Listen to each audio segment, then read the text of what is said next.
একই রকমভাবে ডাল খেয়ে খেয়ে বোর হয়ে যাচ্ছ? তার জন্যই আজ মিঠু অ্যান্ড রিয়া কুকিং হাজির হয়েছে একটা দুর্দান্ত স্বাদের ডালের রেসিপি নিয়ে। তোমরা এই ভিডিওটা পুরোটা দেখো বন্ধুরা, স্কিপ করবে না, তোমাদেরও খুবই ভালো লাগবে। আর এই ডালটা একেবারে নতুনত্বভাবে তোমাদেরকে বানিয়ে দেখাবো। তার জন্য প্রথমেই আমি এখানে 1 বাটি ছোলার ডাল নিয়ে নিলাম।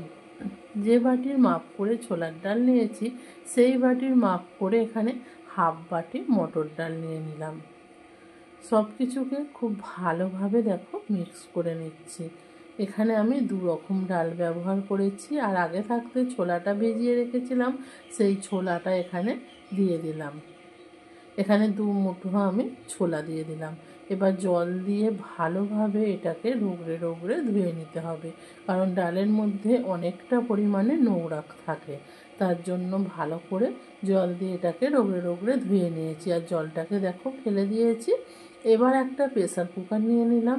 প্রেসার কুকারের মধ্যে এই ডালটাকে আমি দিয়ে দেব, দিয়ে এটাকে সিদ্ধ করে নেব। এটা এমনভাবে সিদ্ধ করতে হবে যেন না ডালটা গলে যায়। আর এখানে একটা বাটির মধ্যে কিছুটা সোয়াবিন নিয়ে নেব। এই সোয়াবিনটাকে আমি জল দিয়ে ভিজিয়ে রাখবো 10 মিনিটের জন্য। সোয়াবিনটাকে ভালোভাবে ভিজিয়ে দিয়ে রাখলাম। সোয়াবিনটা ভিজানো হয়ে গেছে।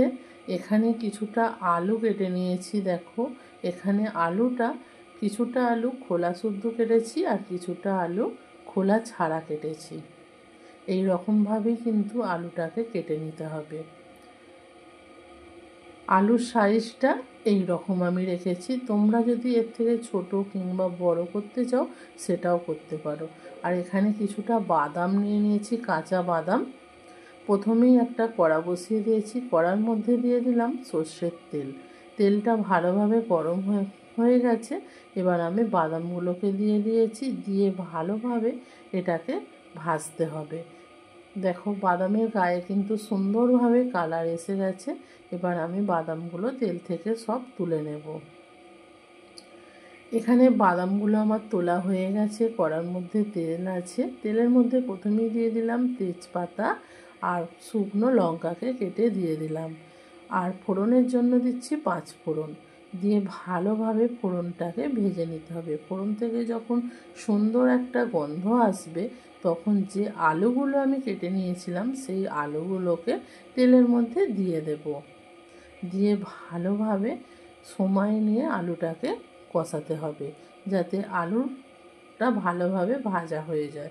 দেখো আলুটা হাফ ভাজা হয়ে যাওয়ার পর এখানে আমি দিয়ে দিলাম সোয়াবিনের জলগুলোকে চেপে চেপে দিয়ে দিলাম।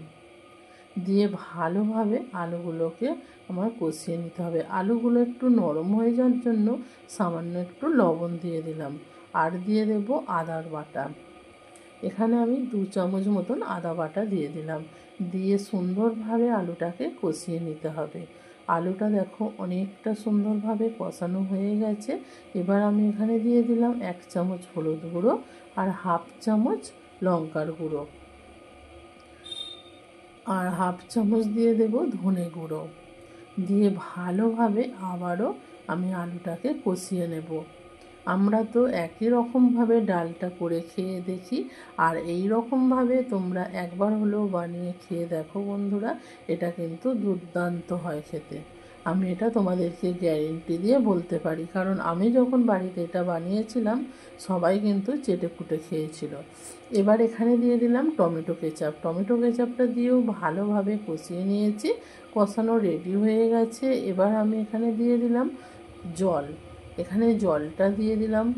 আলুটা এখানে 80% সিদ্ধ হয়ে গেছে, যে বাকিটা আছে সেটা সিদ্ধ হয়ে যাওয়ার মতন পরিমাণ মতন আমি এখানে জল দিয়ে দিলাম। জল দিয়েও সব কিছুকে খুব ভালোভাবে মিক্সড করে নিয়েছি। এবার একটা ঢাকা দিয়ে 2 মিনিট মতন রান্না করে নেব। 2 মিনিট রান্না হতে হতে আমি এদিকে একটা বাটির মধ্যে যে ডালটা সিদ্ধ করে রেখেছিলাম সেই ডালটাকে আমি ঢেলে নিচ্ছি। দেখো ডালটা কতটা সুন্দরভাবে সিদ্ধ হয়েছে। একটা ডালও কিন্তু গলে যায়নি, অথচ সিদ্ধও হয়ে গেছে। এবার ডালটাকে আমি সরিয়ে রাখবো, আর আলুটা যে বসিয়েছিলাম সেটা খুলে দেখাচ্ছি। দেখো সুন্দরভাবে কিন্তু এই গ্রেভিটাও টেনে নিয়েছে আর আলুটাও সুন্দরভাবে সিদ্ধ হয়ে গেছে। একটু খুন্তি দিয়ে আলুগুলোকে ভাঙা ভাঙা করে দিলাম সামান্য। আর এবার এই যে ডালটা আমি সিদ্ধ করে রেখেছিলাম সেই ডালটাই আলুর মধ্যে দিয়ে খুব ভালোভাবে আমি মিক্সড করে নেব। দেখো সব কিছুকে খুব ভালোভাবে আমি মিক্সড করে নিয়েছি। এবার এটা একটু ফোটার জন্য দিতে হবে। তার আগে আমি এখানে দিয়ে দেব ভেজে রাখা বাদামগুলো। সব কিছুকে আবারও ভালোভাবে আমি মিক্সড করে নিয়েছি। এখানে লবণটা আমি দিয়ে দিলাম, লবণ আগে একটু দিয়েছিলাম, সেই রকম বুঝে এখানে আমি লবণটা দিয়ে দিলাম। আর দিয়ে দেব চিনি। এখানে আমি চিনিটা দিয়ে দিচ্ছি 2 চামচ। এটা একটু মিষ্টি মিষ্টি খেতে ভালো লাগে, তার জন্য চিনি দিয়ে দিলাম। দিয়ে 2 মিনিট এটাকে ফুটিয়ে নেব। দেখো 2 মিনিট পর ঢাকা খুলে দেখাচ্ছি বন্ধুরা। দেখো কত সুন্দরভাবে রেডি হয়ে গেছে এই দুর্দান্ত স্বাদের ডালের রেসিপিটা। তোমাদের রেসিপিটা কেমন লাগলো অবশ্যই কিন্তু কমেন্ট করে জানাবে বন্ধুরা। আর ওপর থেকে দিয়ে দিলাম কিছুটা ভাজা মশলা। এখানে ভাজা মশলাটা আমি আগে থাকতেই রেডি করে রেখেছিলাম। ভাজা মশলার মধ্যে আছে জিরে, ধনে, গোলমরিচ, তারপর আছে এলাচ, লবঙ্গ, দারচিনি, যেগুলো মানে মোট কথা হয় সেগুলোই আমি দিয়েছি। দিয়ে রেডি হয়ে গেছে এই ডালের রেসিপিটা। চলো গরম গরম রুটি কিংবা পরোটা, লুচি যার সাথেই খাও না কেন এটা দুর্দান্ত লাগবে। আজকের রেসিপিটা যদি ভালো লাগে অবশ্যই সাবস্ক্রাইব করে দেবে বন্ধুরা। আর আজকের মতো ভিডিওটা আমি এখানেই শেষ করলাম। আজকের মতো টাটা।